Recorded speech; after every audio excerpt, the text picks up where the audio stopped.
literatura, como aconteceu no final de semana. Efraim, a gente vai conversar agora com o pesquisador e escritor Antônio Agenor Briquet de Lemos.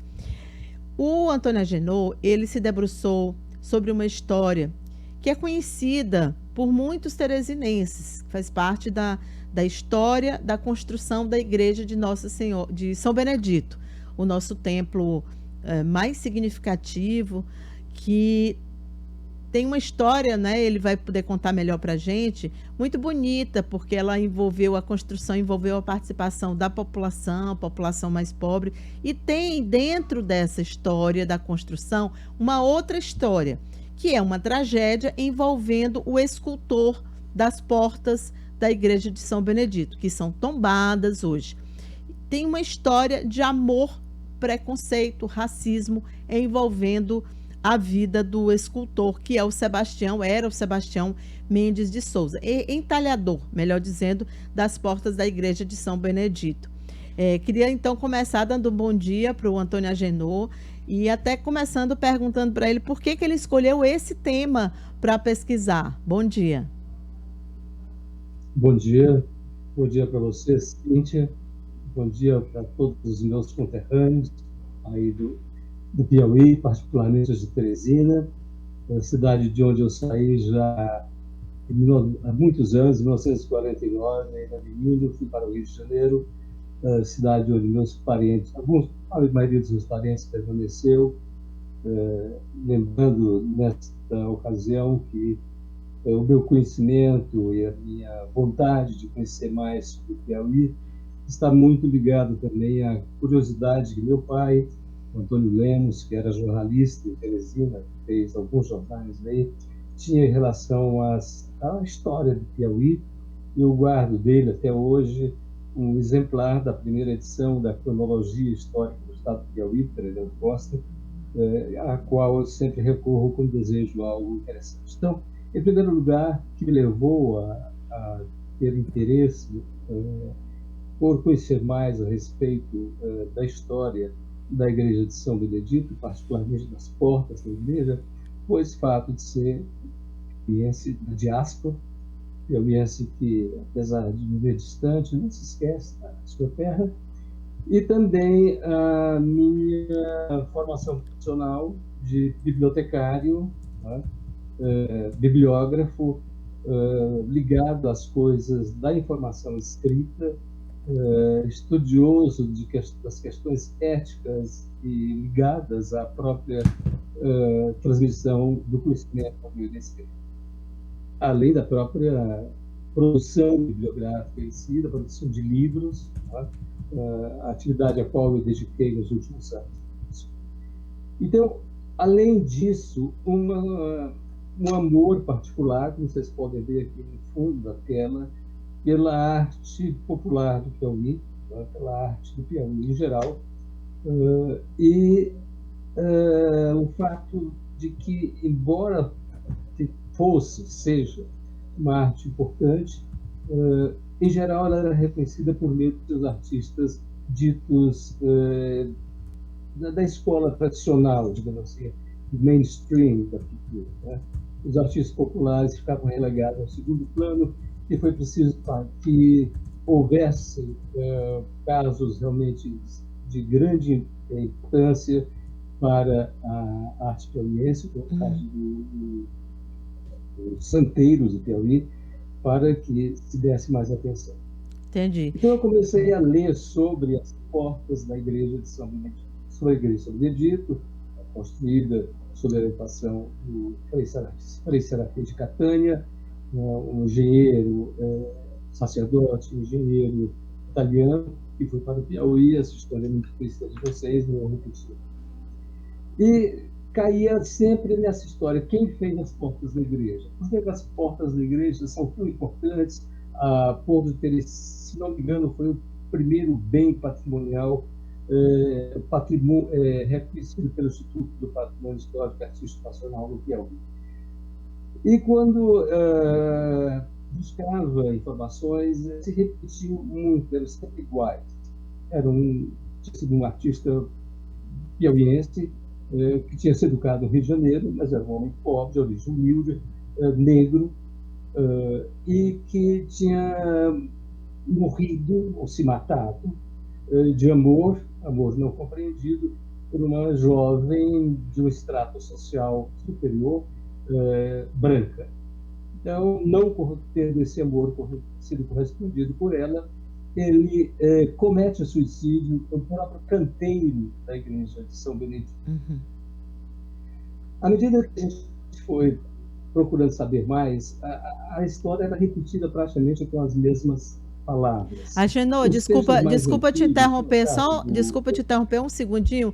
Quem era a pessoa quem era a pessoa desse amor? Quem era a moça que ele era apaixonado? Não encontrei informação. Falava-se apenas de uma bela jovem do Society brasilense e não correspondeu. E era claro, condição financeira diferente, né? Ele era sim, né? Sim. Entendi. Ele era pobre, provavelmente de família talvez até escrava, porque nós estamos falando de 1870, 1868, por aí, quando ainda havia escravidão no Brasil, é bom você lembrar. Disse que ele era negro, ou mulato, ou mestiço, e, portanto, era um homem pobre, pessoas sem posses. Então, eu comecei a procurar, exatamente como vocês lembram agora, o nome dessa mulher, dessa moça. Quem seria essa moça? Evidentemente, essa história merecia ser contada com mais elementos de confiabilidade, com mais documentos, com evidências mais fortes do que simplesmente um relato baseado em relatos orais anteriores. E aí eu resolvi, então, pesquisar nas melhores fontes disponíveis para mim, que estão longe, que seriam jornais da época. E parti do seguinte pressuposto: se ele foi para o Rio de Janeiro estudar, deve haver documentos publicados em relação a essa autorização que lhe foi concedida e a bolsa, como eles diziam na época, a pensão que lhe foi concedida. E, felizmente, nós contamos aqui no Brasil com uma ferramenta de pesquisa em jornais antigos excelente, que é a Hemeroteca Digital Brasileira da Biblioteca Nacional. Isso. E onde estão muitos jornais brasileiros, desde o século XIX até hoje, inclusive jornais das províncias, dos estados de agora, antes das províncias, inclusive jornais do Piauí. E nós tínhamos o nome do artista, Sebastião Mendes de Souza. Então seria fácil procurar. E saí pesquisando, e realmente aí isso começaram a surgir nos jornais do Piauí, particularmente porque naquela época as decisões da Assembleia Legislativa eram publicadas nos jornais. Surgem então as primeiras informações sobre essa pessoa, Sebastião Mendes de Souza, que obtém uma pensão do governo do estado do Piauí, graças ao seu mérito, que era reconhecido publicamente, para ir para o Rio de Janeiro a fim de estudar artes. Então, foi o primeiro documento que apareceu, assim. Entendi. Inclusive,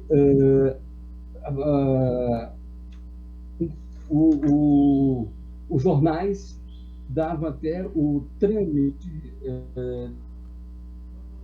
desse processo. Entendi. A gente está com um problema para naturalmente a aprovação do presidente da província. Posso continuar falando?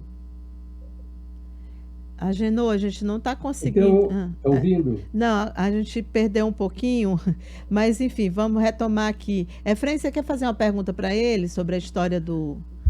Porque as portas são maravilhosas, né? Ele era um grande artista. Isso é fato.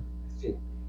Efraim? Doutor, ele estava com que idade mais ou menos aí, quando teve esse suicídio, também essa desilusão amorosa? E por que essa questão já que ele ainda era escravo, isso se reflete, ele contou alguma coisa, chegou a algum relato, chegou a fazer alguma coisa, ou traduzir isso na obra dele? Isso, assim, como é que o senhor chegou, eu também fiquei curiosa, como é que se chegou até a questão da desilusão amorosa, né? Que havia um preconceito, havia um racismo. É muito simples, é muito simples.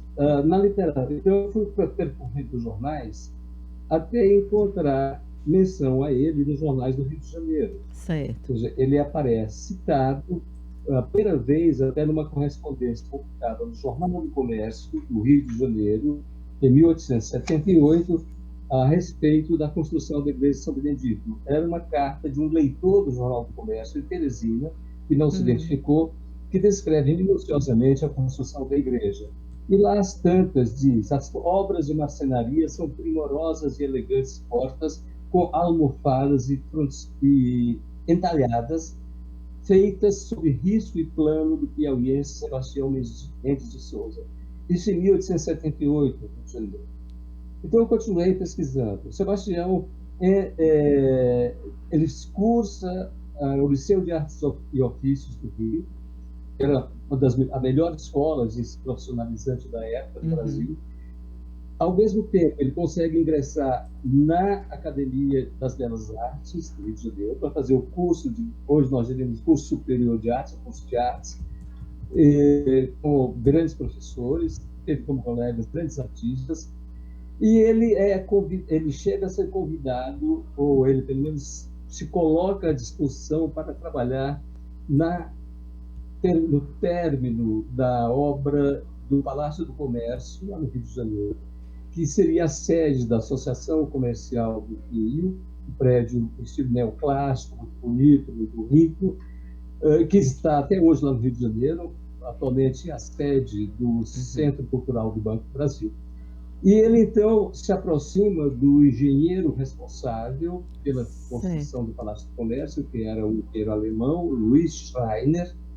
E o Louis Schreiner, segundo o relato deixado pelo próprio Sebastião numa carta de suicida, foi encontrada com ele, de certa forma coloca a culpa do suicídio dele no engenheiro C, que seria na verdade o engenheiro S, que é o Louis Schreiner. E 2 anos depois, o engenheiro, numa apresentação pública, numa conferência sobre as obras da qual ele participava no Rio de Janeiro, das quais ele participava no Rio de Janeiro, esse engenheiro, Louis Schreiner, assume, digamos assim, a carapuça, dizendo que fazia 2 anos um senhor assim assado, tinha cometido suicídio, tinha colocado a culpa nele. Então, aí a história juntou-se. Né? Nós tínhamos, de um lado, a carta do suicídio, Sebastião Mendes de Souza, assinada, datada, etc. E, do outro lado, a pessoa que ele, vamos dizer assim, indiciava como responsável intelectual do seu suicídio, assumir essa culpa. Entendi. Então, desmancha essa história do suicídio por amor. O preconceito, Sebastião, evidentemente, se ferido em seu orgulho, em seu amor próprio, e não vacilou em construir. Ele constrói esse suicídio. Ele escreve uma carta com 2 dias ou 3 dias de antecedência da carta, coloca a carta no bolso e comete o suicídio no lugar onde está havendo uma festividade que era o próprio Liceu de Artes e Ofícios, nem tinha estudado. Que horror. É até provável, parece, que o corpo foi encontrado lá no Liceu de Artes e Ofícios. Então, além de tudo, ele montou, vamos dizer assim, a palavra talvez não seja mais adequada, mas um cenário apropriado para que o seu suicídio servisse de exemplo, entre aspas. Né? Entendi. E o mais curioso é que isso foi publicado nos jornais, está lá, e ninguém mais falou nisso. Só se falava no suicídio por amor. Construíram uma narrativa que não era verdadeira e ficou, como aliás muitas histórias aqui em Teresina. É bem piauiense, fofoca. É fofoca. Uma coisa grave. Prevaleceu a fofoca. Então era algo grave, era algo sério, mas que envolvia. É típico do seu estado. Continua do mesmo jeito ainda hoje. Mas que bom que existem pesquisadores como o senhor que trazem essa história à tona. Eu queria só que colocasse novamente a foto Eu nunca tinha visto, eu já fiz algumas reportagens sobre a igreja, eu nunca tinha visto uma foto dele. Foi a primeira vez que eu vi, foi agora, quando eu recebi o material sobre o seu livro. Essa foto... Não é ele. Ah, não é ele? Não é ele aí. Ah. Não, são dois operários trabalhando em 1938 na restauração das portas. Isso já é de nossa era, digamos assim. Ah, não entendi. Há nenhum registro sobre ele. Não há registro dele, entendi. Ele é negro, mulato, mestiço, cafuso, não se sabe. Isso faz parte também meio do imaginário, né? E quem era o dono dele para permitir que ele fosse investisse ele para que ele se transformasse em artista? Porque normalmente se ele tinha um dono, normalmente ele não era muito liberais. Quem era esse dono dele com a capacidade de perceber seu talento? Ele não era escravo. Ele não era mesmo. Ele não era escravo. É provável, é possível que ele tenha sido filho de escravos, considerando a época. Né? Entendi. Considerando a época e a situação dele. O nome dele, os nomes não dizem nada. Né? É provável, ele teve dificuldade em conseguir matrícula da Academia de Artes do Rio de Janeiro, porque ele não tinha nenhum documento pessoal. Foi preciso que 3 pessoas testemunhassem que ele tinha a idade mínima para entrar na academia. Que eram 20 anos, que era 20 anos. Então, documentos sobre ele mesmo, aí em Teresina é que o pessoal tem que procurar muito nas igrejas, verificar se aparece alguma coisa, além desse mínimo que se conhece. É uma boa dica. Olha, ele não era escravo. Ah, tá certo. O suicídio do escultor Sebastião Mendes de Souza, A Dor do Preconceito. A gente conversou com o autor dessa pesquisa e escritor Antônio Agenor Briquet de Lemos. E eu acho que o senhor deu um ótimo ponto de partida para pesquisadores daqui também buscarem nas igrejas algum relato sobre ele, né? Sobre esse entalhador, que é uma história muito curiosa, realmente. Queria agradecer a sua disponibilidade. Pois não. Se me dá mais um minutinho, eu não posso omitir o nome de Francisco Felipe Cunha Paz, que é o autor do 2º capítulo que forma esse livrinho. Sei. Esse livro está disponível na internet. Já ia perguntar. Basta você procurar no Google por O Suicídio do Escultor e aparece o livro. Tá ótimo. Então, procura na internet quem quiser conhecer mais sobre a história. É muito bom a gente ter livros contando a nossa história. Parabéns pelo trabalho. Obrigada mais uma vez. Muito obrigado, Cíntia. Obrigado a vocês. Um abraço. Um abraço. Bom dia. 8h16. A gente poderia listar as narrativas que existem em Teresina.